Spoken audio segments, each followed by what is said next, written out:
Bonjour à tous, je vous invite à vous abonner à cette chaîne, à aimer, à partager, à commenter ces vidéos, c'est très important. C'est une manière de nous soutenir. Merci à vous tous.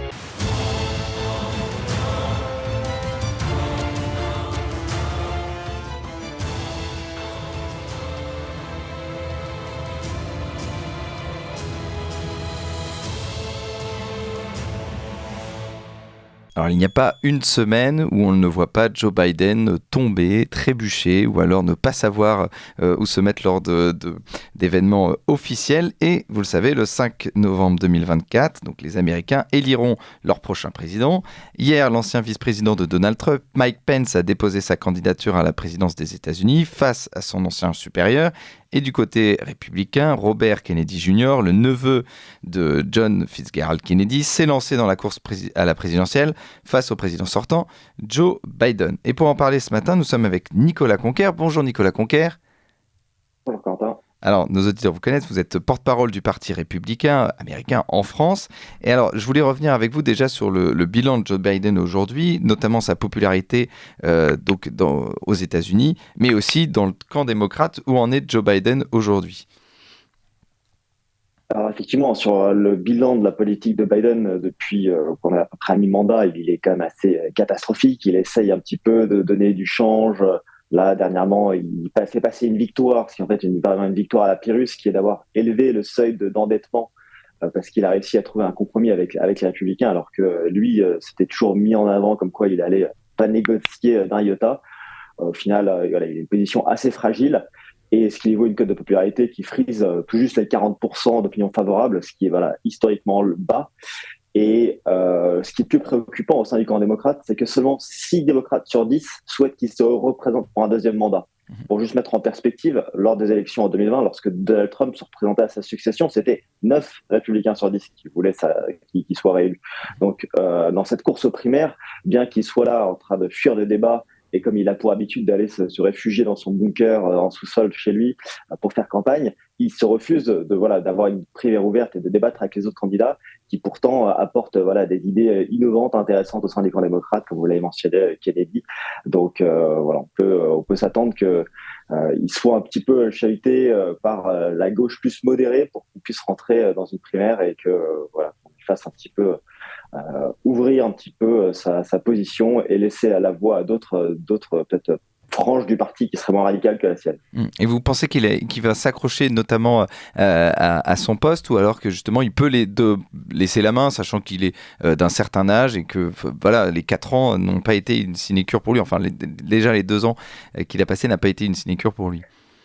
Oui, je pense qu'on serait d'accord pour reconnaître que ça ne serait pour personne. Effectivement, il n'est pas tout jeune. Moi, j'ai pas envie tellement de l'accabler sur son état physique. Effectivement, ça fait plaisir à personne de voir quelqu'un tomber. Enfin, même on n'est pas fan de Joe Biden, on a quand même de l'empathie ou de la tristesse à le voir tomber comme il est tombé l'autre jour. C'est un prompt établissement, mais ce qui est plus inquiétant, c'est plutôt le déclin cognitif, où quand on est responsable de la plus grande puissance mondiale, on a vraiment sujet de s'inquiéter sur les capacités intellectuelles et cognitives de la personne qui est le président. Donc pour moi, c'est ça qui devrait être plus préoccupant. Et alors, justement, face à Joe Biden, il y a un nouveau candidat qui s'appelle Robert Kennedy Jr., qui est le neveu de John Fitzgerald Kennedy, qui s'est lancé dans la course à la présidentielle. Et lui est plutôt apprécié, en tout cas, de la population, peut-être pas des démocrates justement, mais plutôt de la population américaine. Effectivement, il joue une bonne cote de popularité. Au sein du camp démocrate, il est quand même crédité de 20%, ce qui est quand même assez considérable et un opposant assez sérieux à Joe Biden.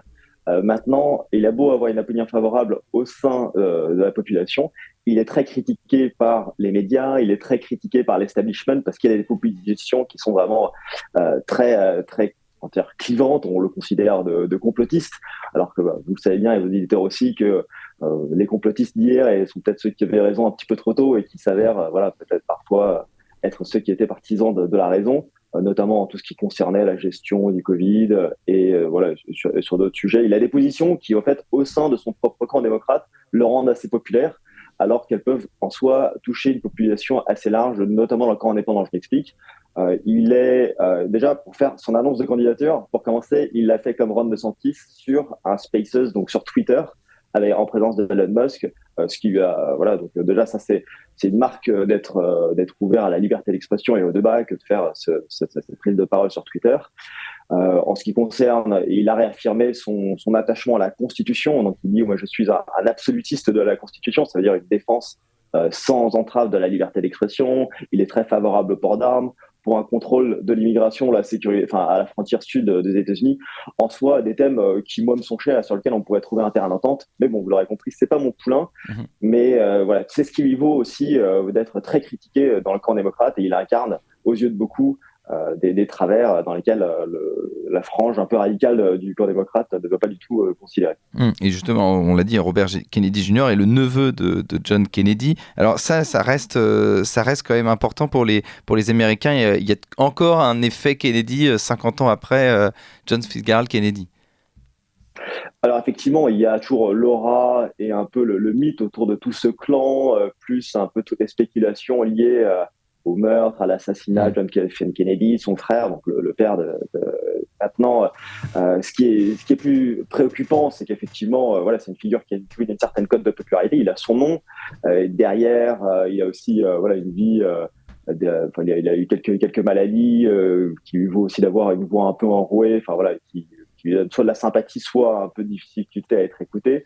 Je pense que ce qui est plus intéressant dans tout ça, dans sa candidature, moi, elle me plaît parce qu'il a la capacité à déplacer ce qu'on appelle cette fenêtre d'Overton. C'est-à-dire qu'il amène des sujets qu'on n'aurait pas forcément envisagé discuter. Il vient les normaliser progressivement, ce qui, derrière, permet au camp républicain aussi de pouvoir pousser des thématiques sur ces sujets qui sont l'instrumentalisation d'une politique sanitaire, le contrôle idéologique, enfin le noyautage idéologique des écoles par des actions, des activités LGBT, des choses comme ça. Donc il y a vraiment une possibilité pour rétablir un dialogue et faire en sorte que ce ne soit pas deux camps qui soient face à face, mais qu'on puisse trouver un terrain d'entente. Alors justement, ça c'est du côté démocrate. Donc on a Joe Biden qui est vieux, qui a potentiellement des problèmes cognitifs, ce qui pourrait être compliqué pour se représenter, pour refaire un nouveau mandat. Et puis donc il y a donc pas Joe Biden, donc Kennedy, Robert Kennedy qui se présente. Robert Kennedy qui est plutôt dissident par rapport aux médias. Et puis du côté républicain, vous avez donc Mike Pence qui hier donc a officialisé sa candidature à la présidence. Mike Pence qui était l'ancien vice-président de Donald Trump et qui donc va devoir affronter son ancien patron quelque part. Alors ça, est-ce que quelle sera la ligne de Mike Pence et est-ce qu'il peut se positionner face à Trump alors qu'ils avaient la même politique ensemble pendant 4 ans? Oui, alors effectivement, Mike Pence, on le sait, il a été assez connu. Il était le vice-président de Donald Trump. C'est quelque chose d'absolument historique qu'un ancien vice-président se représente face au président qui il était à la Maison-Blanche. Donc ça, c'est pour la situation. Derrière, on est dans une primaire ouverte où il y a différents candidats qui viennent se lancer dans la course. Là, maintenant, on est à 9 candidats du côté républicain. Il y en aura d'autres. Faut pas considérer que c'est quelque chose de choquant. À titre de comparaison, du côté républicain, en 2016, il y avait justement 16 candidats. Mais en 2020, du côté démocrate, pour mettre en perspective, il y avait 29 candidats au lancement de cette primaire-là. Donc, moi, je pars du principe que c'est quelque chose de sain et de bénéfique, qu'on soit dans un boulevard assez large avec différentes sensibilités qui s'expriment. Effectivement, Mike Pence, désormais, il est plutôt pas dans une revanche, mais il fait assez ouvertement part de ses griefs et de ses attaques contre Donald Trump.